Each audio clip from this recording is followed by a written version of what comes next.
It's Monday, March 19th, and time for your Barbados Today morning news update. A warm welcome to you. I'm Fernella Wedderburn. Thanks for joining us.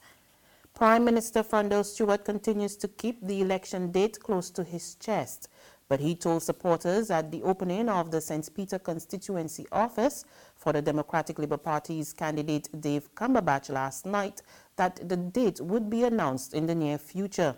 He also made it clear that his ruling party would change the political map of Barbados during the upcoming poll. But in the meantime, he's told those agitating for the date to be careful what they wish for.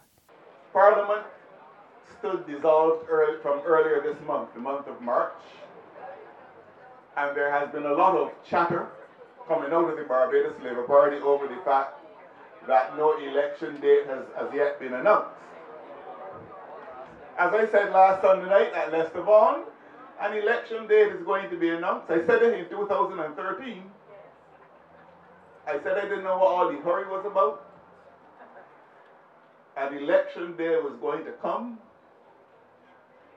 That election was going to be fought, and it was going to be won. And nobody seemed to understand what I was saying at the time. I'm saying it again tonight. The date is going to come. The election is going to be fought, and it is going to be won. And I hope that when those who are calling for it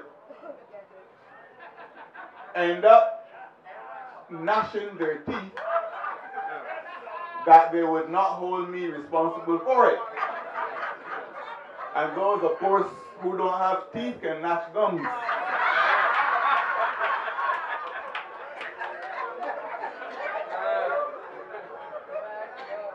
Once the Democratic Labour Party was not in the field, as Chris Sinkler said and as others have said, everybody was saying, oh, it's only a matter of the day, it is over. I said again in 2013, the Democratic Labour Party is a sleeping giant, dangerous when awakened.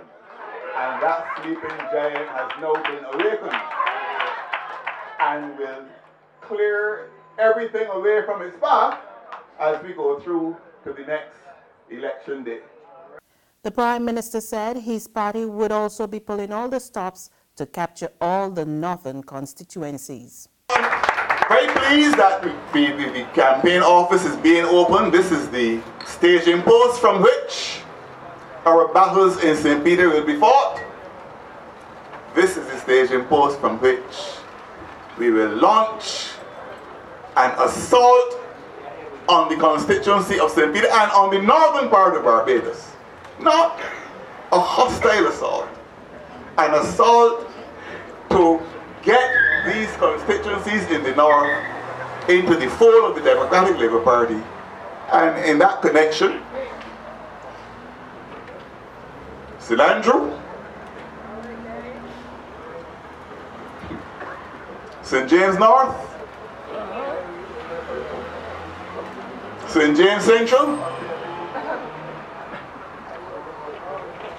St. Joseph, of course, and we're keeping St. Lucie, we're determined to do that. We intend to change the political map of Barbados after that date that you will hear about in the very, very near future. Meantime, the opposition Barbados Labour Party held a political rally at Briar Hall playing field last night, where candidate for Christchurch West, Dr. William Duguid, claimed that the Barbados Water Authority was reconnecting South Coast residents and businesses to old wells. Last week, after we had a meeting in Working View, we saw the Water Authority out there working at the old Big B.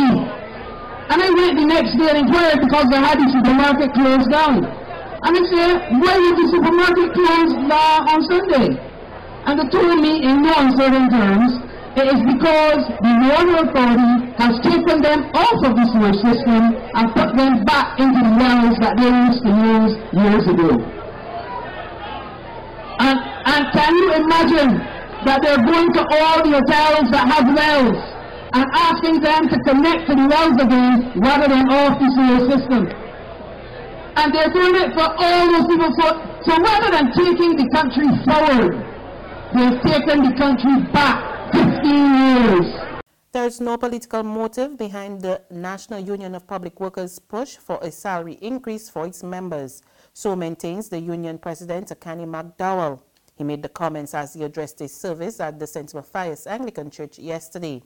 McDowell also made it clear that the union was not affiliated to any political party in the country. Our negotiating processes are not entered into with political motive or intent, but out of sincere willingness to represent our membership to the best of our ability.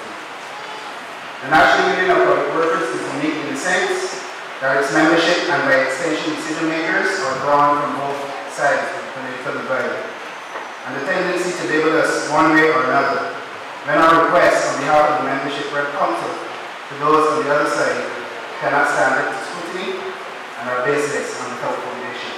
The union leader has also promised to continue working for public workers despite the challenges. Our assumption to office can really be described as a baptism of fire. Having been confronted by an early stage in our first 5 months in office with the kinds of industrial relations issues which have tested our method to the limit. Since April 2015, we have been continually confronted with the matters which have tested our resolve to the limit. Such challenges we observe are not peculiar to our executive alone, but appear to be part of the worldwide phenomenon to grind labor into the ground. However, let me caution that we will remain firm in our resolve to fight injustices perpetrated against our membership because quality representation for our workers is our goal, and delivering equality for all is our defining purpose as a union. It's back to school today for students and teachers of the Blackman and Gollop Primary School and the Thelma Nursery. The Staple Grove Christchurch institutions were forced to close their doors last week due to a recurring cow itch problem. The Ministry of Education said classes will resume today and all students and staff at both institutions should report for school as usual. There's regional and international news after this short break.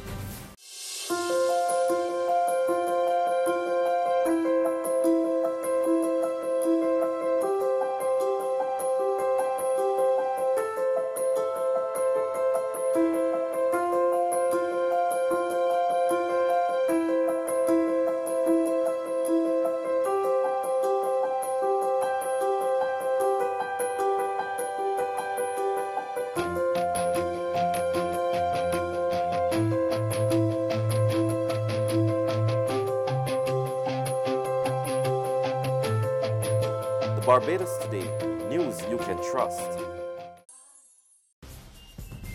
In news from the regional scene, we head to Jamaica, where sections of the central parish of St. Catherine are now under a state of emergency. And according to Prime Minister Andrew Holness, the order will remain in place for at least the next 2 weeks in an effort to fight high levels of crime which have threatened public order.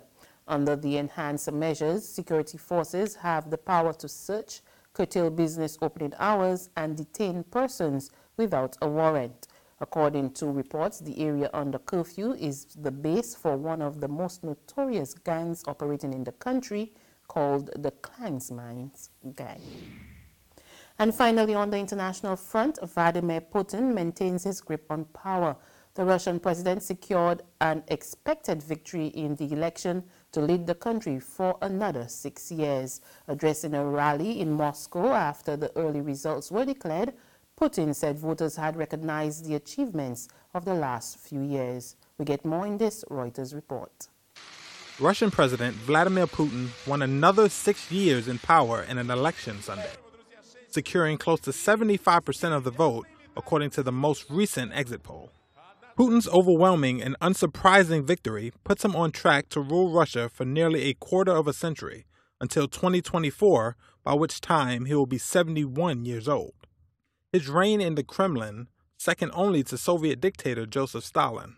His victory comes as Moscow takes an increasingly combative stance toward the Western world. Just before the election, Putin unveiled plans for a new nuclear arsenal. Putin promised to continue to ramp up Russia's military stature and raise Russian standards of living. The one thing that could mar his landslide victory on Sunday would be low voter turnout. Turnout numbers are not yet available. Putin enjoyed the backing by state broadcasters and an approval rating around 80%. Opposition leader Alexei Navalny was barred from running in the race. Communist Party challenger Pavel Grudin came in second place with 11.2% of the vote. And that's news, but there is more on our website, www.barbadostoday.bb. You can also subscribe to our e-paper, email updates, and like us on Facebook. We're also on Izumi Media and Bus Terminals and Screenplay at supermarkets and gas stations near you, or you can tune into Mix 96.9 FM for the very latest. I'm Fernella Wedderburn. Good morning.